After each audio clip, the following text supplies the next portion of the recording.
Hello there, and welcome back to another episode of Help My Business is Growing, a podcast where we explore how to grow and build a business that is healthy and sustainable. I'm your host, Kathy Svatina, a fractional CFO and a founder of Newcastle Finance, a company where we believe that everything that you do in your business is eventually going to end up in your finances. And to get to healthy finances is to have a healthy business. But the question is, how in the world do you get there? Well, this is where this podcast comes in to help. One of the worst things that can happen in your business is if it becomes a victim of financial fraud. And in this episode, specifically, we're going to focus on check and ACH fraud because fraudsters and scammers are getting even more creative these days, and it's becoming a major concern for banks and the authorities. So we're going to focus on how can you protect your business and why is check fraud currently running rampant? What are the signs or the red flags to watch for? And what makes certain companies vulnerable for check fraud? And if unfortunately, you become a victim of this type of fraud, what can you do to try to get your money back? As a quick reminder,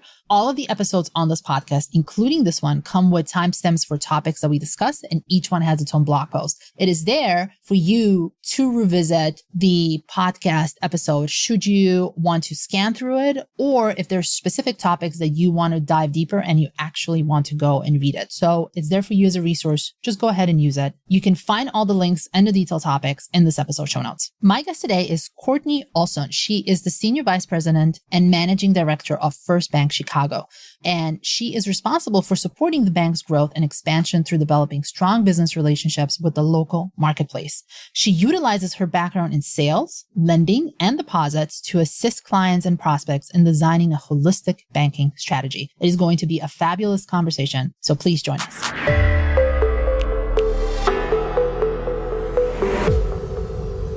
Welcome to the show, Courtney. Hi, thanks for having me, Kathy. Yeah, thanks so much for being here. Now, today we're going to be talking about a really important topic in finances, and that's financial fraud. What are the different types and how to avoid it? And I will say that you are my first banker on this podcast, so I'm super excited. I'm excited too. So the way how we connected was, obviously we know each other from like networking stuff that we have done, networking groups, but you posted an interesting article on LinkedIn and it was about check fraud. So I want to go deeper into the check fraud because I think this is really relevant, especially for small businesses. But before we go into that, what are the types of the financial frauds that you have seen on your side as a banker? Yeah. So, and just to kind of back up a minute, I got to give my legal disclosure, since I am your first banker. So everything that we talk about here is a general discussion in nature, should not be considered regulatory, tax, or legal advice. Always consult with your attorney or your accountant if you need that kind of advice. And this content here is presented for informal purposes only for our discussion. So yeah, the different types of fraud that we're seeing these days, and it's sad. It's sad for me as a banker to get that call from a client that says, oh, geez, I don't recognize this transaction. And it really stops not only my day, but the client's day and our team's day so that we can stop the bleed, if you will, right away. So what we're seeing is, as you mentioned, check fraud. Even though writing checks has decreased over the years, check fraud has increased. So check fraud is still one of the number one financial fraud that we see. We're seeing ACH fraud growing and wire fraud as well. So any way a fraudster and a criminal can transfer money, we're seeing it. So that's check, ACH, and wire. So I do want to talk about specific, how do the specifics of fraud look like? So let's start with the check fraud. What exactly is it and how would someone recognize a check fraud? Yeah, so fraudsters have gotten very creative and their technology has gotten very good. So it is hard to spot a fraudulent check. I mean, it looks almost identical to a regular check. But what we see generally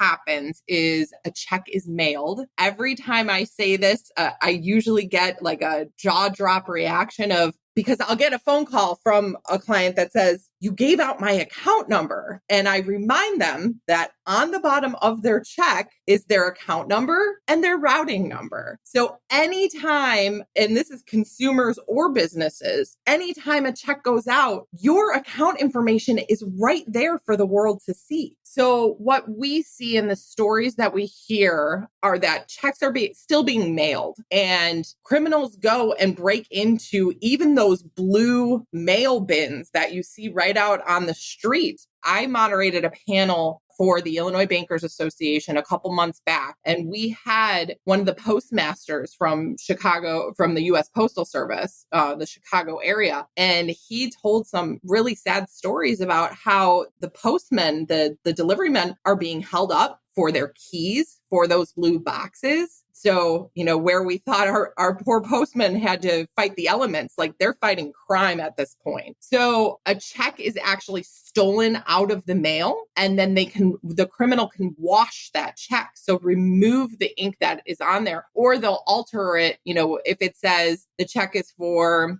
$20, they could change it to $20,000. So we're seeing checks being stolen out of mailboxes, and that's really the start of check fraud. And then these criminals will actually sell your account number to other individuals. So that's what we're seeing on the check side and how it originates. As far as like an ACH or a wire fraud, that gets a little bit more technical in technology, and it's usually through email. So we have seen where a vendor, so here's true story. One of my clients called and said, I got this email from my vendor. They told me they changed their account number. So I changed my ACH information and I originated an ACH to this new account number that was provided. Well, then a couple months later, and what they found out is when they actually got a call back from the true vendor saying, hey, you're past due like 60 days on your payments. This is not normally like you. And she goes, no, wait a second. I ACH'd you 2 months ago. Well, that's because the vendor was hacked. Their email was hacked, and they received this email saying, we have new account information. So the ACH and this is the case for wires as well, the funds were sent to the fraudulent account. In those cases, there is nothing the bank can do. You as a business authorized the money to go to that account information. So that's what we're seeing. I've even seen, and this personal story, one of my clients, I thought emailed me and said, hey, I need a check and here's my UPS code. And could you please email a cashier's check to this address for a closing we're having? And luckily it was stopped, because here at First Bank Chicago, we make sure that we turn every email request into a phone call. So I get an email, I do not email back, I pick up the phone and I call and verify with clients. So that's how we're seeing the criminals start to originate these types of transactions. Mind blowing. Some of these stories are just baffling. Looks like they're getting sneakier and sneakier. And I know, we bank with Chase, and one of their things is that you get a secure message from the bank and you have to reply to a secure message, especially with the wires and the ACHs. And the other thing, I would think that your bank is doing that too. You have to, before you wire something out, they will ask you, have you actually picked up the phone and call that person and verify those numbers that they gave you? And I think that is such a good security measure. It's tedious, but especially when you're working with big numbers, you want to make sure that you have the right account. So I do want to ask you, what are some of the things that consumers and businesses can do to prevent the ACH and wire fraud? Would it be, again, like picking up the phone, security messages? What else? Yeah. So the team, myself and the team here at First Bank, we love doing stuff like this podcast, because we need to get the message out to the consumers and the businesses about how this is happening. So yes, number one, always, always, always verbally verify the information where you need to send money, and do that. Don't do it with the phone number in the email that you receive. even if you need to Google the business or the company or the vendor, so you can get their office phone number and make that phone call and say, I just received a request to wire XYZ money. I need to verify that this is coming from you. So absolutely, yes, always verify. I would say never trust, always verify instead of trust but verify, because we have seen it so many times. I mean, that client that I told you their vendor emailed, my father is an accountant, and he called me with almost the same identical story of one of his clients sent money to the wrong vendor and the vendor was hacked. And he goes, what can they do? I said, I hope they have insurance because the money is gone.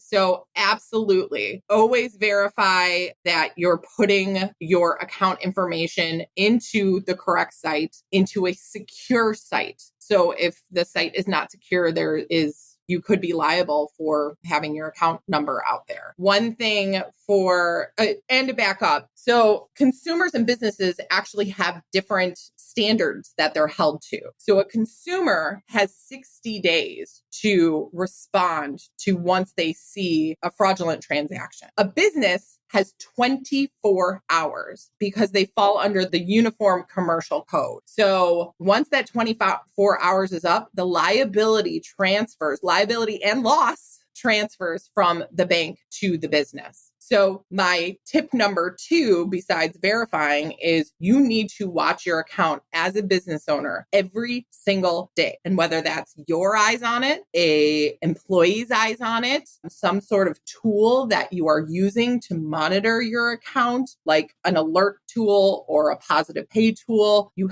have to be watching your account every day for some sort of fraudulent transaction. And just a reminder, because I bank a ton of nonprofits fall under businesses. So that goes for nonprofits as well. And you mentioned positive pay. Can we talk about what exactly in positive pay and how can companies use that? Yeah.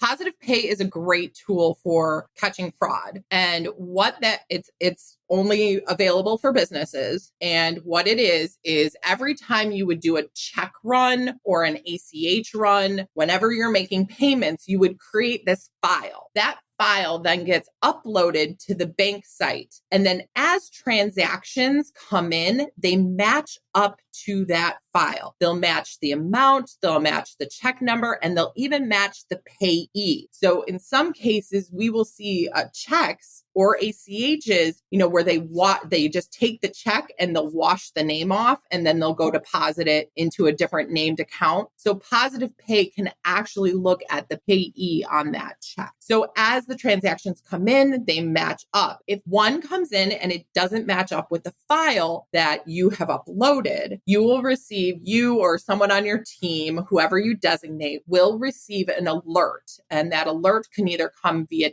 text or email. Then by a certain time in the day, at our bank, it's by 1:00, you have to decision whether that item can still be paid, of like, oops, maybe I forgot to enter that transaction and that pay run, or maybe something happens as it was being processed by the other bank, where maybe the check number wasn't quite encoded correctly, but it is an item that should be paid. You can then just say, yes, please pay that item. It was an error. Let's say it's a fraudulent item. You get that alert. You can immediately push it back and say, nope, that is a fraudulent item. I do not approve that going to my account. Banks will set up positive pay so that if you don't make a decision by that 1:00 deadline, it will automatically reject the item. Some people get a little frustrated with that because they're like, oops, I just missed the deadline and that check should have been paid. Well, for your protection, we returned it anyways. I'm sorry it's an inconvenience, but just rewrite the check or resend the ACH. And is there any way that even with the positive pay, you could still have a fraudulent check happening? Or is basically once you have the positive pay, and if you're really looking at this, there's a tiny, tiny chance that something might have gone through that you didn't approve? I actually just had a case couple weeks ago, maybe 3-4 4 weeks ago where one of the businesses approved the check. It matched the positive pay. And what had happened is that check was stolen. Actually, what had happened was the business moved that they sent the check to. So it showed up. It was a very small business. I think it was out of someone's home. So whoever moved into that space took the check and deposited it. So nothing on the check was altered. The depositing bank didn't verify the identity of the individual depositing that check. And really, mobile deposit then comes into play here a lot. So there's millions of mobile deposits made probably every day. Well, the banks aren't looking at each and every single transaction. This was a lower dollar amount. I think it was a couple $100. So, whatever bank it was deposited in, they're not going to look at that. So the check itself wasn't altered at all. The individual that received it deposited where it shouldn't have been. So in a case like that, my client contacted me and said, I received a call from this vendor. They didn't receive the check, but we see the check cleared and nothing was changed on it. So in that case, we work with the depositing bank to say that the endorsement was altered and it should not have been deposited where it was. That process takes months and months, especially with the larger banks, because they get these types of requests all the time. So they're processing through a mountain of these requests. Eventually, it does get ironed out, but yeah, it is a long process. So what happens if it's a bigger amount and the bank didn't verify the endorsement and the money went out? Let's say it was $100,000. Would the bank that did not do the endorsement send the money back? How does that work? Eventually, yes. They do their own case. The liability then falls on them for not verifying that endorsement. So the business would still get the money back, but it would just take months and months and months. A very long time. Yep. Depending on the amount, us as the processing bank we could do provisional credit. But in that case, even with the provisional credit, it's not really dollars in their bank account. So you do kind of have to work through that process with the depositing bank. And of course, we're the ones working with the depositing bank, not the client themselves. In all of these cases, in all of these stories, we always recommend to our clients, no matter the dollar amount, no matter if reimbursed, please file a police report with the local police of wherever you're located, because that panel that I alluded to earlier, we did have someone from Secret Service and FBI on that panel as well. And they do try and work with the local police departments, and they do try and track down if there is like a ring, an operation ring that is going on. So please always do. I know it's a pain. It's more paperwork. It's another step, but please always do file something with your local law enforcement. And the U.S. Postal Service actually has a link and a website as well, where if you know it's check fraud and it was stolen out of the mail, that you should file with them too, because they are tracking those cases. And when we were talking about this before, and one of the things that was really interesting to me, and I did not know this, that these rings, the criminal rings that do this, they actually operate as a real company. Oh, they like hire people. Like they hire people, they give them benefits. With benefits? Yeah.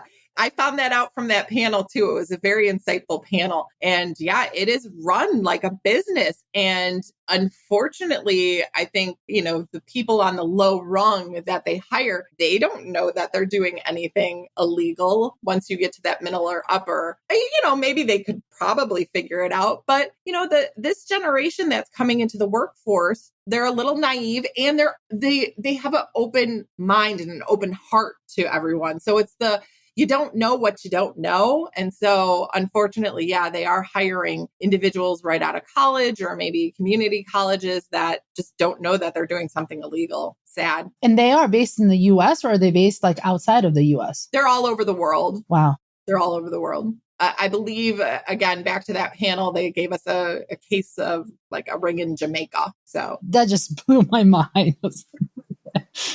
It's crazy. There's a lot of money in fraud, unfortunately. I did have I thought I had a statistic somewhere, but there is like billions of dollars lost every year in fraudulent transactions. And it just breaks my heart because I always think, if these fraudsters would put their effort into something good, like we could do something great, like cure cancer or something. I don't know. Yeah, I agree.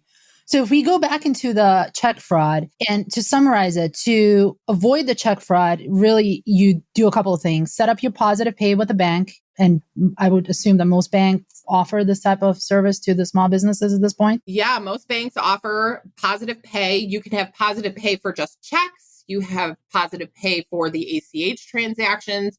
You can up your game and have that check payee positive pay where it is actually reading the payee name line. Combination of both. First Bank, we bundle our check and ACH package together and sell it as one bundle. So yes, most banks are offering that to their businesses. And I would, for me, if there is a cost to positive pay, but for me, it's low cost insurance for keeping an eye on your account. And then the thing would be always make sure that you're checking your bank balance every day if you can. Check those transactions every day somehow, whether it's by person or using one of the tools like an alert or positive pay. And then the third thing would be, I think we didn't mention this, but using the right type of pen when you're writing these checks. So not something that can be easily washed. Correct? Yeah. So it's interesting because I think there was a big push for these pens. Fraudsters really are getting smarter and smarter. They're figuring out how to alter these checks, even if it is with a pen that these security pens. I believe my parents bought one too. But just a reminder, that check, if they get a hold of it, they have your account number. So it doesn't matter what ink you use.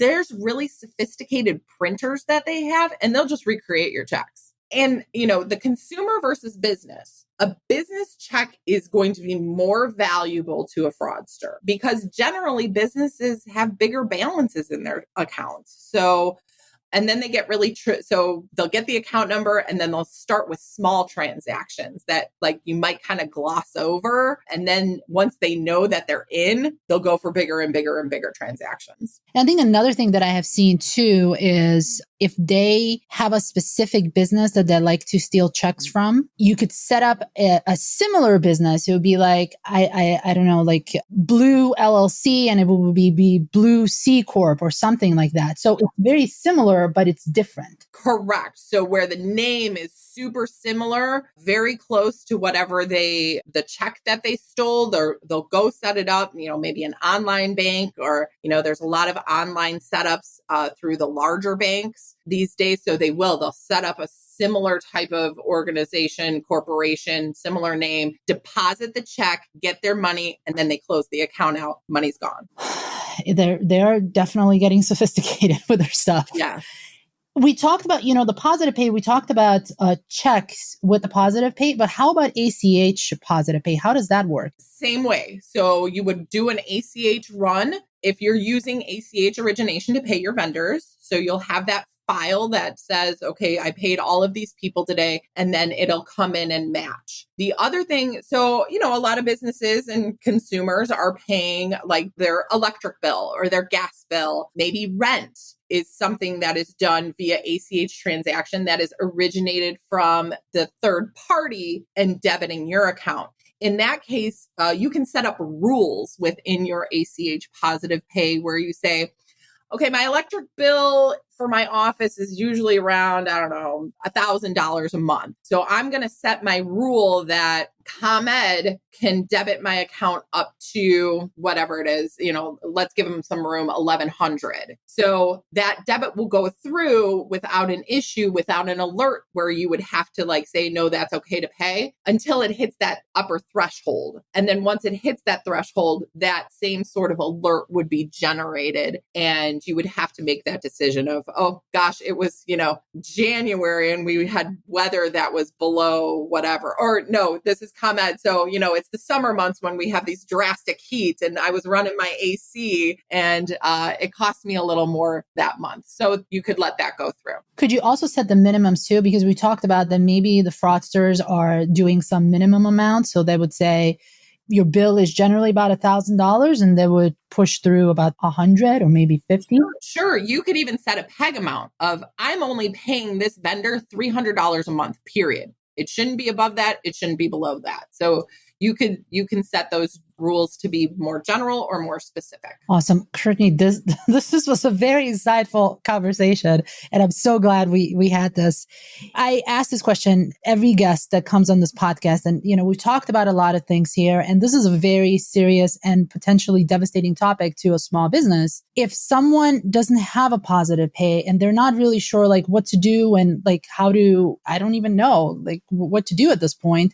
What do you think that is the next thing that it can do in their business, something actionable that it can do in the next week or two to not unfortunately be, in the fraud situation? Yeah. Call your banker. If you are a business and you have not sat down with your business banker in the past year, now would be a really good time to have that conversation. Call your banker, sit down with them. Hopefully, you know your banker by first name. Most of my clients do. They have my cell phone. That's just how we are at First Bank. So call your banker, sit down with them, say, I'm concerned about check fraud, ACH fraud, wire fraud. I want to make sure that my accounts are protected. What does your bank offer? At the very least, they should offer some sort of alert system. It's similar to like what you see on your credit card where you can set like, I want to be notified if anything over $100 hits my account. And then you either get a text or an email saying that transaction hit your account. So at the very least, and usually an alert product is free. So I work with some pretty small businesses and pretty small nonprofits where money is kind of tight. And I tell them, I remind them, you have 24 hours, period, end of story, or else that loss and that liability falls on you. So what are you doing to watch your account? And they're like, well, I can't look at my account balances every day. And I said, well, you do have a phone and, mobile app. You can kind of just tap on that app and look at it. But at the very least, set up these free alerts to make sure that you are looking at your account so that you are not getting, not missing anything fraudulent. This is your hard-earned money. Please make sure that, the fraudsters aren't getting away with it. So that would be my bare minimum, but I really do recommend discussing with your banker positive pay. And also, I would think that discussing with your insurance person as well, if something does happen, are you covered for it? How much are you covered for it? Absolutely. Call your insurance agent, check in on your business liability policy, and make sure that fraud is covered under it. If it is not, I would add it. Obviously there's kind of that minimum and did it hit the deductible and all of that, but that's something your insurance agent can guide you through. Insurance agents and bankers are really now kind of working closely to make sure that our businesses are having that discussion with at least one of us. But really kind of rally your team, your advisory team, talk to your banker, talk to your insurance agent, talk to your attorney. Unfortunately, we're seeing a lot of inside fraud happen too. So it's not these big rings that we were talking about. Sometimes it could just be that, employee that was hard up, that had never had any issues in the past. I've seen it more times than I'd like to, but, I always remind businesses, employees are good until they're not. And as a fractional CFO, I always put this: internal controls are there for a reason. Use them. Yes, internal controls, dual control. Make sure the person that is cutting the checks is not the same person approving your positive pay, because then they can just keep approving all the money they're stealing. Yep. So don't give all the keys to the kingdom to one person. And I've seen that happen to so many small businesses, and they get stolen from because they trusted that person. You trust that person, but you got to verify it, and you have controls in place. Yeah. And on the flip side, you as a fractional CFO, or I work with a lot of bookkeepers, to protect yourself, if they're giving you any sort of account access, make sure that you are asking either president, executive director, whoever, limit me. Don't let me send money out. Make sure someone internally, whether it is like a president, executive director, CFO, internal, well, you would be acting as a CFO, but someone who is in ownership is actually approving the money to go out, even if you're doing the administrative side. Yep, exactly. So Courtney, how can people reach you? Yes. So I am the Senior Vice President, Managing Director of Business Banking over at First Bank Chicago.